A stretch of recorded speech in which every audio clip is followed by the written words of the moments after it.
E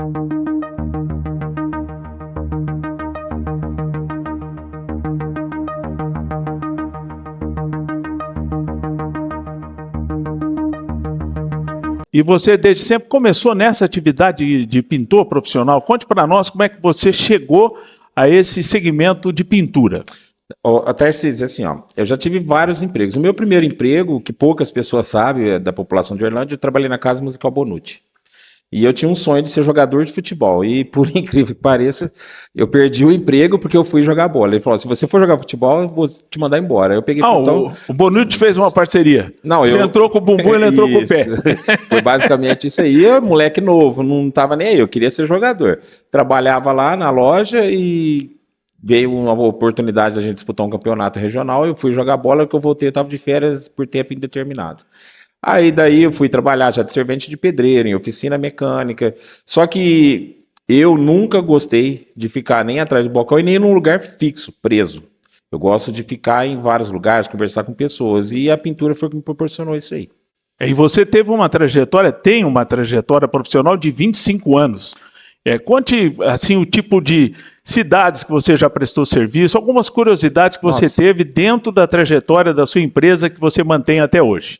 Quando eu comecei na pintura, Tarcísio, eu comecei como ajudante de pintura industrial. A gente trabalhava na usina. Então era assim, existiam os pintores e os ajudantes. Eu era abaixo do ajudante, porque eu entrei lá lavando cano, peças da usina. Qual usina, Biguá? Na Vale do Rosário. Na Vale do Rosário. E na Alta Mogiana também.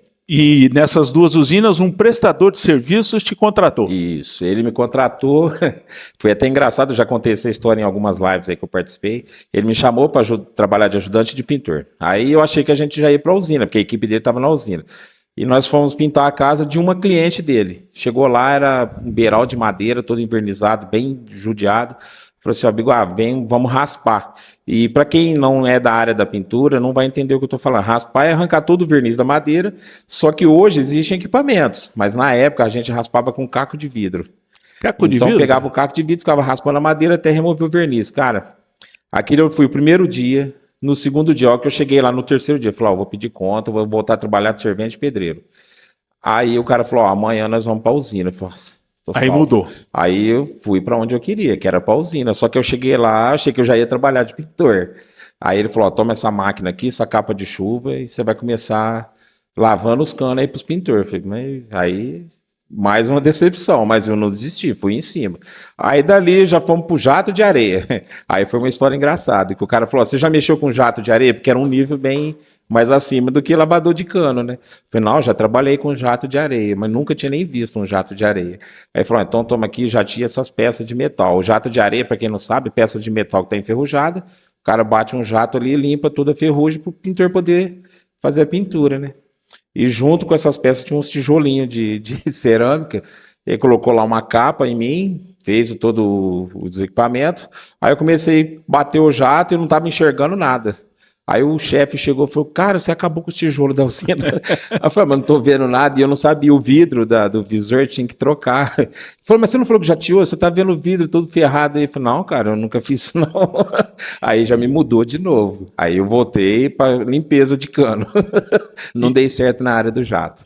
Mas aí fui aprendendo, aí conforme, o que acontece? Quando a gente quer mesmo aprender uma profissão, a gente tem que correr atrás nas oportunidades. O que os pintores faziam? Eles trabalhavam o dia inteiro, e falava assim, ajudante, toma aqui, limpa meu equipamento. Aí a gente tinha aqueles 10 minutinhos ali para limpar as ferramentas, só que eu pintava alguma coisa. No horário de almoço, quando eles iam dormir, eu almoçava correndo e voltava lá para a obra e começava a pintar. Até que eu fui aprendendo e deram uma brecha, eu virei pintor ali. E eu percebo que quando você se reelegeu na sua segunda eleição, foi um momento político mais alto que você teve. Inclusive, havia a possibilidade de você ter sido candidato a senador. Por que você pipocou na última hora? O que aconteceu? Não foi isso. Porque era uma oportunidade que tinha a possibilidade de se eleger 2 senadores. O que não aconteceu na última, na próxima vai acontecer. Isso Faltou o que para você tentar essa possibilidade de ser senador? Faltou mais importante, legenda.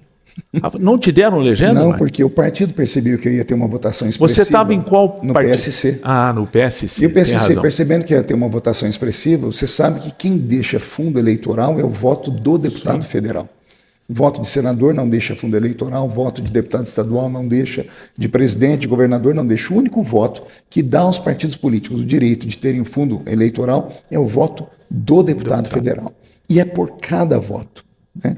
Eu ainda tive uma votação pequena, porque o Everaldo, nesse ano, foi candidato a presidente da República.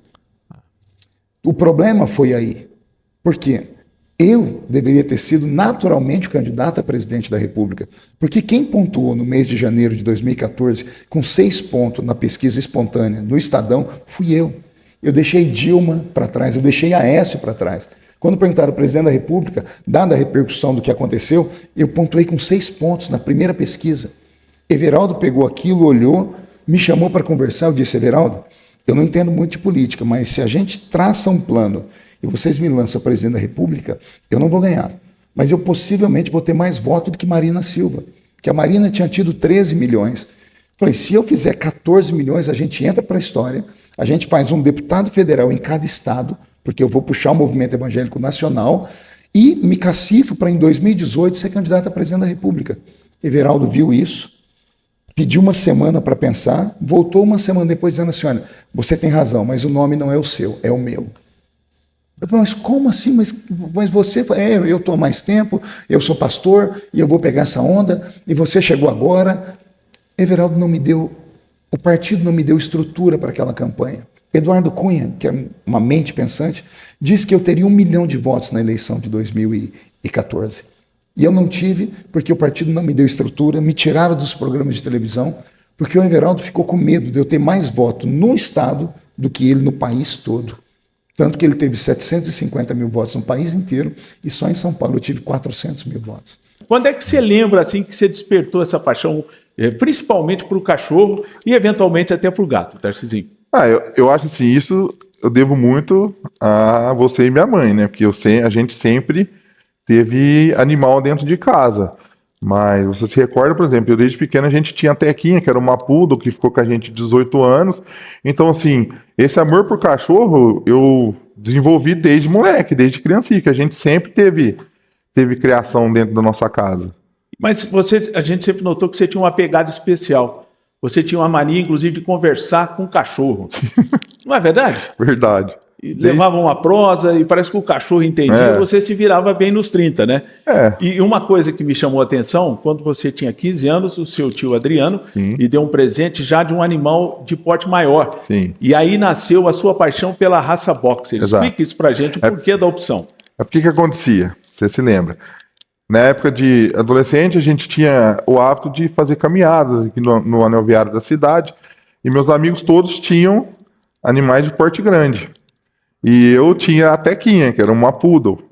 Aí eu pedia, até que um dia que o Adriano chegou com a Ashla, que era a minha boxer, foi a minha primeira boxer. A escolha da boxer foi devido a ser uma raça dócil, sabe? Ela serve tanto para cão de guarda, que é para proteção, mas ela é uma raça muito dócil, sabe? Aquela raça que você pode criar com criança, com idoso, sabe? Então, assim, é uma raça muito boa e ela é muito companheira, que era o que eu estava querendo nessa minha idade, né? E essa boxer, ela tem talvez uma aparência de ser nervosa, brava, aquela história toda, mas eu vejo na sua casa com a sua esposa Larissa, e principalmente com a chegada do Pedrinho, seu filho, Sim. O Pedrinho bagunça com ela, puxa a bochecha, aquela coisa toda. É um animal que raramente tem algum tipo de acidente com criança, né? É assim, pai, você tem que fazer uma socialização. Não adianta, eu conheço casos de boxer, se você não acostuma o animal com criança ou até mesmo com um idoso, com qualquer tipo de situação que você vai expor o animal, você não tem resultado legal. Vamos supor, a nossa primeira boxer, a que eu acabei de falar, Ashla, ela não era acostumada com criança. Então, assim, ela era uma cachorra, se você colocasse criança junto, você poderia ter algum tipo de acidente. Então, assim, é de extrema importância quando você vai ter, assim, a chegada de filho, mesmo com qualquer raça, apresenta devagar, faz o monitoramento nos primeiros contatos, entendeu? Hoje, na minha casa, eu tenho 2. E o Pedro hoje está com 1 ano e 9 meses. Ele, assim, eu sou totalmente tranquilo, ele deita no chão, rola, pega a ração da boca, mas por quê? Essas minhas cachorras foram acostumadas com criança desde pequeno. Então, aquela teoria, quando a pessoa fala o Pitbull é uma raça muito nervosa, muito brava, quem faz a personalidade do cachorro é o dono, né? Sim, até mesmo que assim, os maiores problemas de comportamento que a gente encontra com o cachorro, através quando a gente vai fazer os atendimentos na parte de adestramento, é por causa de erro do tutor, entendeu? Assim, o Pitbull é uma raça maravilhosa de você ter em casa, desde que você faça uma criação adequada, desde que você, por exemplo, você coloque esse animal em contato com gente, em contato com outros animais, porque assim, se você pegar qualquer cachorro, qualquer de porte pequeno e colocar e viver esse cachorro preso, a hora que você soltar ele vai avançar em gente, ele vai avançar em cachorro. O problema do Pitbull é que ele é grande, a mordida dele é uma das mais pesadas, então assim, se ele pega para morder, ele machuca, entendeu? Isso é muito importante. Nesse assunto nós vamos voltar. Me chama a atenção, a sua graduação é zootecnia. Sim. Qual a diferença do veterinário e do zootecnista? Ambos trabalham com animais, certo? Mas o zootecnista, ele é voltado para a criação, para produção, manejo, instalação de animal silvestre. O veterinário é mais voltado para a parte de reprodução e clínica, entendeu? Por exemplo, o zootecnista não pode tratar ou receitar medicação para qualquer tipo de animal, e isso fica por responsabilidade do veterinário. Como é que foi o início, o depoimento com seu pai? Conta a história, porque naturalmente a nossa ORC faz parte da história de Orlândia, Chester. Meu pai, na década de 30, final dos anos 30, 1928, por aí, pouco mais, um pouco menos, não sei exatamente a data, ele foi no Rio de Janeiro. E foi na Rádio Nacional. Ele até conta uma história de uma voz aveludada que tinha no rádio, né? E quando ele chegou lá, ele foi ver, era uma senhora já de idade e bastante feia. Então, e ele se encantou pelo rádio, né? E ele foi um visionário. Todo o mérito da URC é dele, né? Da fundação do meu pai. A criação foi dele. Eu só assumi depois, né, com o passar dos tempos. Essa ida que ele teve lá ao Rio de Janeiro, que a Rádio Nacional sempre foi uma referência histórica dentro da trajetória do rádio. Ele foi lá porque, desde jovem, ele já tinha esse espírito de um dia lançar uma emissora em Orlândia, Chester? Foi um visionário, né? Eu acho que naquele tempo ele enxergou que existia um espaço ali para ser criado uma empresa. Meu pai teve várias atividades comerciais, foi dono da Casa São Pedro, que era um dos melhores estabelecimentos comerciais de Orlândia. E depois veio, em 1948, o registro da Junta Comercial. E a ORC entrou em funcionamento em 16 de março de 1951. Naquele tempo, era uma antena horizontal, de madeira, com aroeira. Então foi uma coisa bem, eu diria, improvisada, bem improvisada, e uma coisa muito simples, né? Mesmo porque a cidade era pequena, não tinha como você alavancar um negócio. E é bom lembrar que no tempo da Rádio Nacional, eu estou falando do tempo de orquestra. A rádio tinha centenas de funcionários, tinha uma orquestra todo dia, durante o dia todo, mais de uma orquestra. Então tinha novela, produção de novelas. Você sabe muito bem da história do rádio, conhece como eu a história do rádio. Então era uma coisa grandiosa. Aqui em Ribeirão Preto teve, né, a PRA7 teve toda uma estrutura de fazer um rádio aos moldes daquela época. Tenho que contar a história do dia 2 de janeiro de 69. Eu acho isso muito bom. O que aconteceu, doutor Edson, nessa data? Nessa data. A gente terminou o atendimento, a gente morava dentro do hospital. Ele, solteiro, morávamos dentro do hospital, em frente ao berçário. Almoçamos tal, e fomos para o quarto. Vamos lá tirar uma pestanazinha para depois pegar segundo round. A minha cama era a do lado da porta. Nisso, tum, tum, tum, tum. Eu por cima da cama lá, estava de cueca, abri a porta lá. O que foi? doutor, o senhor não pode dar uma olhada aí numa paciente de um doutor, não vou citar o nome? Eu falei, a senhora está louca, estou chegando aqui hoje, eu vou me meter numa paciente de um outro médico, Só para saberem, telefone naquele tempo era manivela. Não tinha esse negócio de botãozinho, era E na por manivela. vezes pedir ajuda para a operadora da então CTBC para fazer a ligação. É isso aí. Bom, aí o que a enfermeira falou? A enfermeira falou assim, doutor, ninguém acha ele e a doente não está boa. Aí a tal da medicina falou mais alto. Mais alto.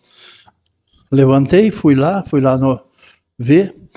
Era uma senhora de 37, 38 anos, chagásica, que teve um AVC durante a gravidez, estava em edema agudo de pulmão, saindo espuma pela boca, e eu fiz um exame, Nenê estava lá nas alturas. Não tinha a menor condição de parto normal. Quando o senhor diz a expressão lá nas alturas, talvez não fosse nem o momento oportuno para fazer o parto. Ou ele não havia encaixado. Não encaixado, eu estava lá em cima. Era Perfeito. cesárea ou cesárea, não tinha.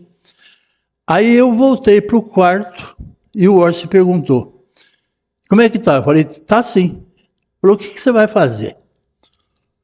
Vou lá no centro cirúrgico para ver se tem material suficiente para eu fazer uma cesariana. Ele falou, e daí? Eu falei, e daí vai morrer. E daí nós vamos embora. Fazer o quê? Primeiro dia já chega e já dando, né? Cheguei lá no centro cirúrgico, tinha material, e o Orsi ia ter que fazer anestesia. Eu precisei nomear uma das enfermeiras para ser minha auxiliar. Lembra o nome dela, doutor? Não lembro o nome dela, mas falei, você vai me ajudar. Ela caiu durinha no chão. A missão era difícil. Ela caiu durinha no chão. Aí eu nomeei outra que aguentou. Aí o Orsi fez uma hack, anestesiou a hack, só que a mulher não podia deitar por causa do edema agudo de pulmão. Então ele ficou segurando a mulher por trás, praticamente sentada. E eu operei ela sentada. Tirei a criança muito rápido, a criança chorou. Falei, salvei metade já tem alguma coisa.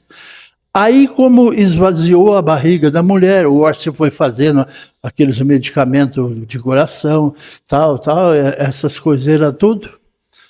Aí, uma semana, nós mandamos embora os dois. Parece que foi Deus que mandou, mas naquele dia parece que o hospital passou a nos respeitar. Foi a grande Dois prova moleque. de fogo. É isso aí. Foi prova de fogo, foi isso aí. Então foi muito... foi uma conduta que teve que fazer. Não adianta discutir essa história. Teve que fazer e pronto. E deu certo. Então o hospital passou a nos respeitar. 2 moleque. Sabe quantos quilos o Orsi pesava? Quanto? 64. 64 quilos. E eu 64 também. O senhor até que manteve um pouco. O doutor Mas que... ele passou do 100. Exato. Então foi isso que aconteceu no primeiro dia nosso lá. Então.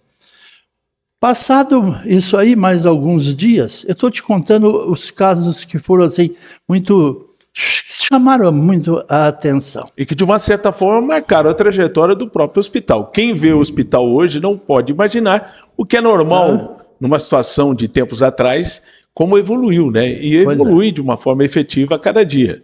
Agora, uma coisa interessante, depois que você teve essa pegada de paisagista, qual foi a reação do teu pai quando ele viu que você poderia lidar com uma coisa que ele sempre lidou de maneira não tão profissional, como você acabou de afirmar, né? No sentido de ter um preparo para fazer isso? Meu pai, assim... Você ficou emocionado. E não é para... Eu lembro muito do seu pai, a questão do pé de valsa, um bailarino, dançarino. Fica à vontade. Eu era um orgulho pro meu pai. Você me desculpa. Não. Meu pai tinha muito orgulho de mim. E me desculpa, não estava preparado para isso. Não, mas eu entendo que isso é natural. Essa pergunta que eu fiz, porque eu fico imaginando o teu pai, um trabalhador que aprendeu paisagismo sem ter uma formação. Por isso que eu achei até coincidência. Quando você falou que o seu pai lidava com paisagismo, eu falei, opa, encontrei o porquê que o Ricardo cursou arquitetura, que tem uma relação. E você disse que não sabia e foi descobrir isso lá na frente. Foi. Mas é uma bela de uma coincidência, né, Ricardo? Sem dúvida. E assim, isso para o meu pai era muito importante, porque ele teve essa, digamos, esse espelho, né? Ele que se espelhou em mim, viu que eu me espelhei nele também. Enfim, eu sempre, como eu disse, sempre fui um cara muito focado em trabalho, sempre fui um cara muito dedicado à profissão. E isso para ele era um espelho, assim, ele tinha muito orgulho de mim. Ô, Ricardo, você tem um irmão que lida com música, é isso? Então, nós somos em 3 irmãos, eu sou do meio, minha irmã mais nova e meu irmão mais velho. Meu irmão, ele hoje trabalha com música, ele tem uma empresa, ele fabrica som profissional. Meu irmão é um cara muito conceituado no meio, os clientes dele são potenciais clientes, digamos, os locadores de festa, os fazedores de festa. Ele fez, inclusive, o trio elétrico do pastor Marco Feliciano aqui em Orlândia, na época em parceria com o Estevão, que eles saíram juntos. Já fez o trio elétrico da Ivete Sangalo, o Chiclete com Banana. Enfim, meu irmão é bem conceituado nesse meio aí dos empresários dos eventos.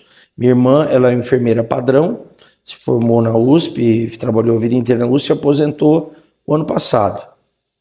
Os dois moram ainda em Ribeirão Preto. Os dois moram em Ribeirão. Minha irmã mora na casa que eu nasci e meu irmão mora numa chácara no Recreio Internacional.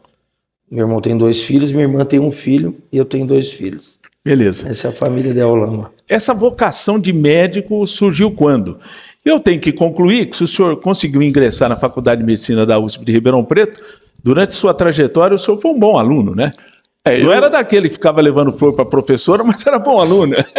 Eu era muito esforçado, eu não digo que fosse inteligente, mas eu sempre fui muito esforçado. E o grande sonho que um filho formasse médico era mais do meu pai do que meu, porque eu não tinha uma convivência para saber o que é o mundo médico.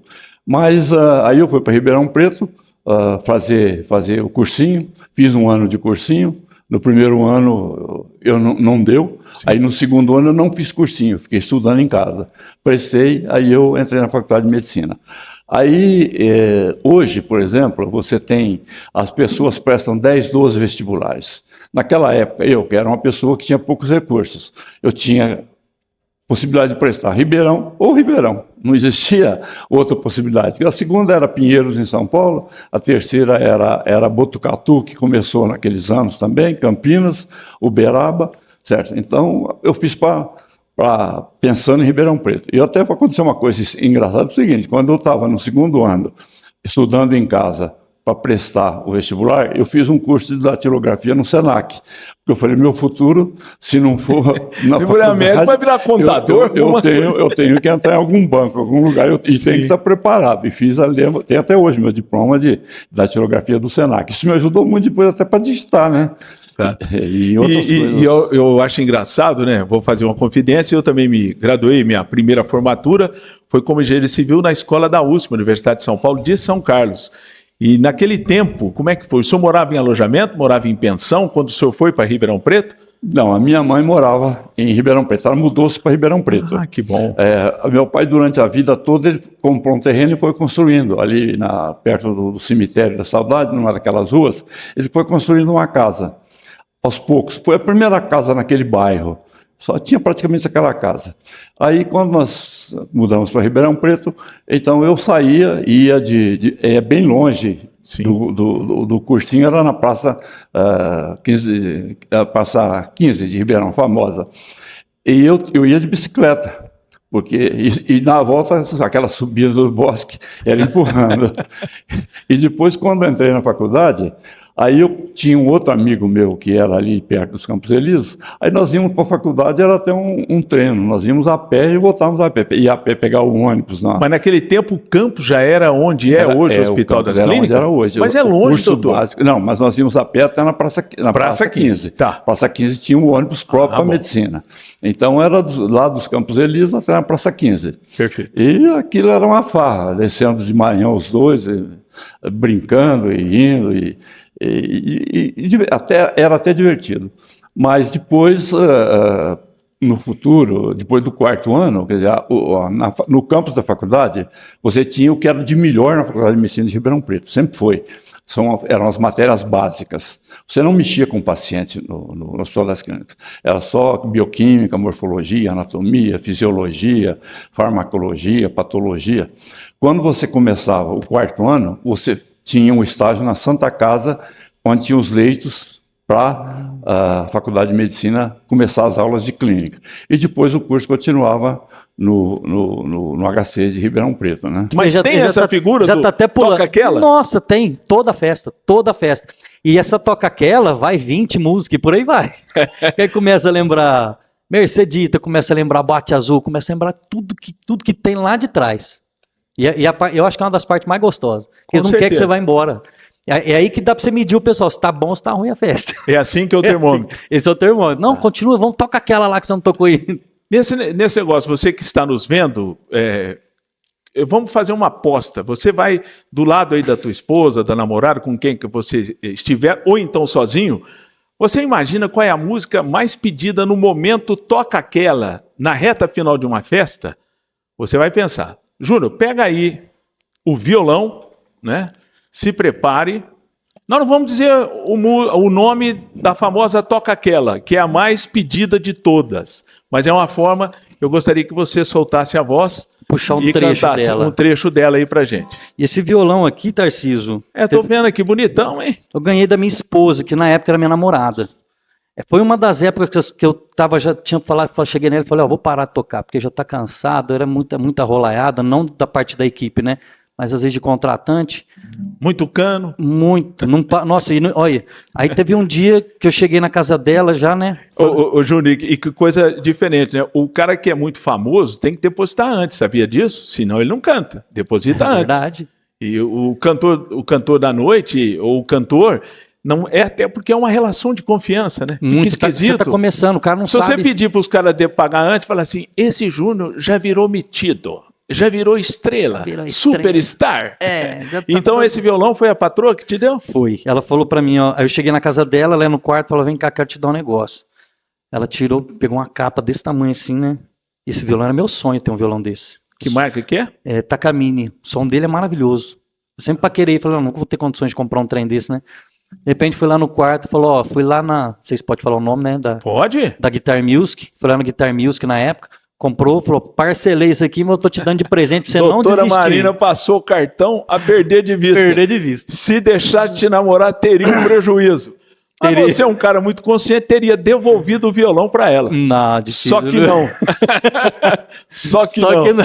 Então vamos fazer o seguinte, eu vou dar uma de locutor oficial, eu vou apresentar a música mais pedida, a famosa Toca Ela. Senhoras e senhores, Júnior Roma, e a música mais pedida, a famosa Toca Ela. Se não tiver essa, não tem festa. Saí de que jeito, se nem sei o rumo para onde vou? Muito vagamente Boate me Azul. lembro que estou em uma boate aqui na Zona Sul. Eu bebi demais e não consigo me lembrar sequer qual era o nome daquela mulher. A flor da noite na boate azul. Isso é um modão. Rapaz, isso é que é modão. Se não tiver essa daqui, não tem festa. Você concorda comigo e com o Júnior? É a mais tocada. É a mais tocada. Quando eu fiz aquele bate-papo, e a gente faz até para preparar a entrevista, a gente não fica combinando pergunta não, mas é só para a gente ter as informações e tal. E eu falei para ele, né? Toca Ela, a mais tocada será qual? Ele falou a mesma coisa, Foi. praticamente o mesmo, Boate Azul. Boate Azul. Essa realmente é a mais E procurada você pode de todas. tocar todos os modão. Se não tocar ela, vem um lá no fundo te lembrar. Falar, você não tocou aquela. Aí tem que tocar. Aí vai, mas... É importante, até tecnicamente, se for possível você dar essa definição, essa questão de calibre de arma. Começa de uma numeração mais baixa e vai para uma mais longa. Esse calibre, quando você chega no fuzil, qual é a diferença básica de uma arma, dependendo da denominação, Fábio? Tenta fazer um resumo rápido, Tá. porque eu acho isso interessante, as pessoas nem sempre conhecem bem. Quando se fala a palavra calibre, calibre é o nome da medida interna do cano de uma arma. Né? É o nome. Então não é da bala, e sim do cano da arma. É do cano da arma. Quando se refere calibre, é o diâmetro interno do cano de uma arma. Aí você pega um fuzil, por exemplo, você pega um fuzil 7.62, ele é 7,62, né, em milímetros. Você pega uma pistola, por exemplo, uma 9 milímetros. Ela, se você for ver, ela é mais grossa, 9 milímetros. Porém, o que dá a eficiência da velocidade é a carga de pólvora que vai. É o que imprime, que faz a velocidade. Então, você pega um projétil de um fuzil, ele é muito menor do que um projétil de uma pistola, né? Até de um 38, um calibre 38. Porém, ele é mais eficaz no fuzil devido à velocidade, né? E à massa, energia que ele solta.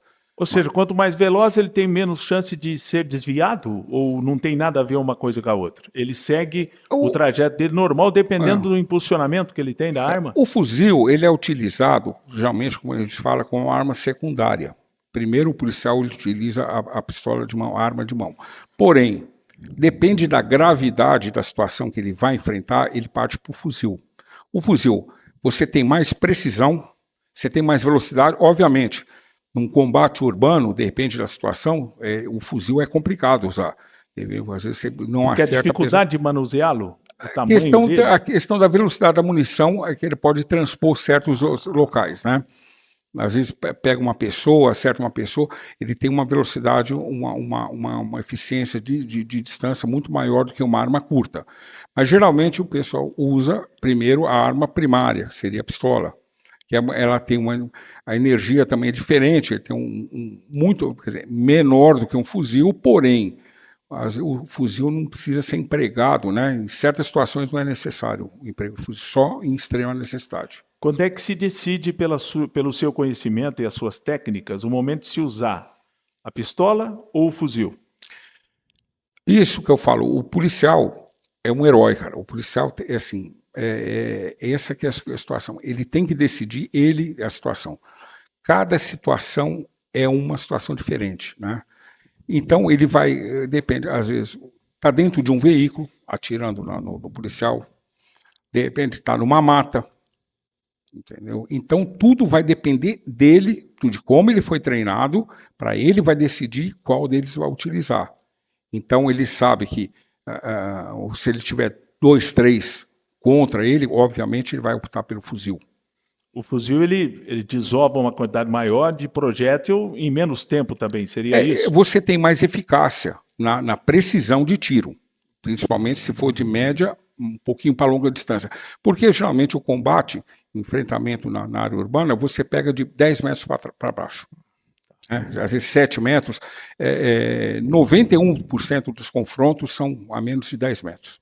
Agora, falando especificamente da área trabalhista, que é uma área que sofreu uma grande mudança, porque a CLT é de 1946, nos tempos de Getúlio Vargas, é isso? 43. 43, exatamente. 43. No tempo de Getúlio, que ainda realmente estava no comando do país, ele saiu depois do final da Segunda Guerra.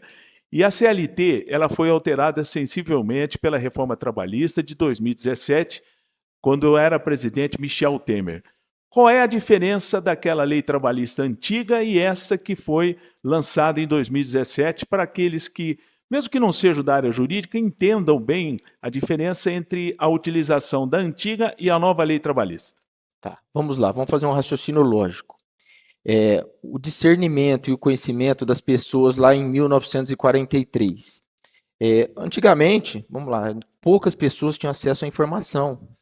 Então, a CLT, naquela época em que foi criada, ela foi criada para proteger até na minha concepção, em demasia o funcionário. Na verdade era essa, porque ele tinha aquele princípio do protecionismo que era o princípio básico do direito do trabalho. E naquela época, de certa forma, está correto. Porque um funcionário daquela época não tinha como argumentar, não tinha como questionar um patrão. Porque ele não tinha conhecimento técnico para isso. E até porque, justiça seja feita, os patrões não tinham muitas vezes a cabeça mais arejada que tem hoje em dia, né? Ah, nem um pouco. Então, não. se a lei não protegesse, a coisa poderia ter sido pior naquele tempo, né, O pensamento era totalmente retrógrado com relação a inúmeras questões trabalhistas, aí, principalmente segurança de trabalho, de proteção à saúde. Então, realmente, ela tinha que ter, digamos assim, essa proteção que ela realmente tinha. E aí, trazendo para os dias atuais, a mudança na CLT trouxe de certa forma, não totalmente, mas um equilíbrio maior entre as partes. Ou seja, ela está, digamos assim, um princípio da igualdade das partes. Obviamente, eu faço uma ressalva que não totalmente, porque ainda existem pontos aí que o funcionário ainda deve ser protegido, mas hoje em dia ela é mais equilibrada, vamos dizer dessa forma, para entendimento. Por que ela é essa? Hoje em dia o funcionário, por que ela é mais equilibrada? Hoje em dia o funcionário, ele tem como ter discernimento, tem como pesquisar, tem como debater com o patrão, e ele sabe, assim, tudo que ele tem a rigor de direito para se resguardar, para poder conversar. E são outros tempos, né? O direito tem que acompanhar obrigatoriamente os atos e costumes e a modernidade da época. Isso aí o direito tem que ser renovado, conforme os usos e costumes são renovados. Eu penso por aí.